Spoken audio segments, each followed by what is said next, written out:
butuh uang 25 juta. Kemudian saya gadein nih mobil saya. Antum pakai aja mobilnya. Ya, nanti setelah itu kalau saya udah ada uang, saya balikin lagi uang saya ambil lagi mobil saya. Pernah ada yang begitu? Nah, itu masuk riba. Awas, hati-hati, masuk riba. Karena di situ tidak ada transaksi jual beli manfaat. Ya, tidak ada transaksi yang terukur, nggak ada yang terukur. Gini, saya kan menyerahkan ke Anda misalkan mobil saya. Anda pinjamin 25 juta kan? Baik, sampai kemudian saya punya uang lagi, saya balikin.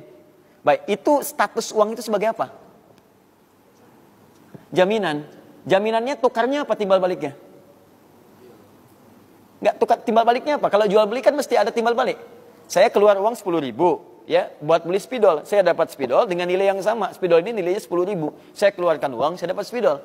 Kalau saya kasih Anda misalnya 25 juta, terus saya bawa mobil Anda untuk saya pakai, itu statusnya apa itu mobilnya? Hah?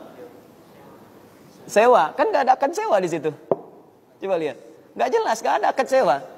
Jadi nggak ada asas manfaat di situnya. Jadi nggak ada, istilahnya nggak ada timbal balik yang dengan itu jadi senilai gitu uang yang dipegang itu. Kan saya kembangkan lagi dari 25 juta itu. Saya bawa 25 jutanya, Anda cuma pakai mobil saya. Cuman mobil itu kan nggak jelas.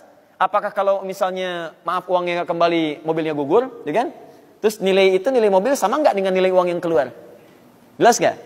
Nah, jadi kalau sistem gadai yang seperti ini, itu disebut juga dengan riba. Karena tidak ada nilai pertukaran yang seimbang di dalamnya. Gharar namanya. Riba seperti ini. Atau begini polanya, yang kedua. Ya. Sudah? Saya butuh uang. Saya gadaikan handphone saya. Saya ulang ya.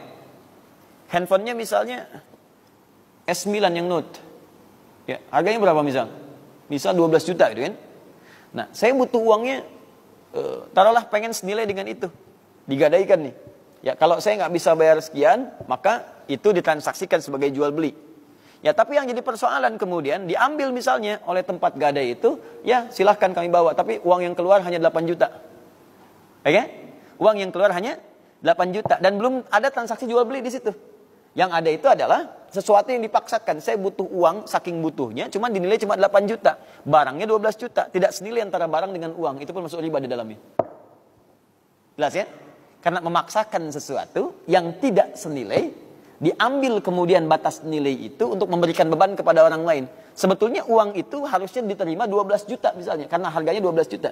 Cuma kemudian secara terpaksa, nih akannya akan terpaksa. Secara terpaksa dia mesti menerima itu karena nggak ada uang yang saat itu dia pegang, dia butuh sekali. Maka yang diberikan cuma 8 juta. Maka dia titipkan itu sebagai nilai gadai. Jadi bukan jual beli. Ya, jadi kalau saya misalnya nggak bisa penuhi 8 juta ini, handphone milik yang gadaikan. Paham? Ya, saya dengan antum, saya butuh uang nih, saya cuma punya handphone. Handphone nilai 12 juta.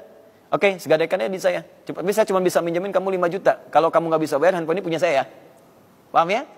Maka ketika nggak bisa bayar, kemudian handphone ini udah milik saya. Padahal nilai handphone itu lebih tinggi dari apa yang tadi diberikan. Maka kalimat seperti itu menunjukkan kepada aspek riba. Makanya nanti di pegadaian ada sistem syariah. Nanti kita lihat. Belum selesai, nanti ada sistem syariahnya. Itu ditransaksikan, dinilai objeknya berapa. Setelah itu akadnya nanti ada, batasnya kapan. Nanti ada transaksi di situ yang masuk pada aspek jual belinya.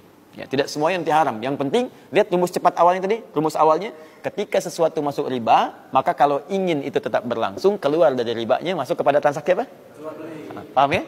Gampang kan?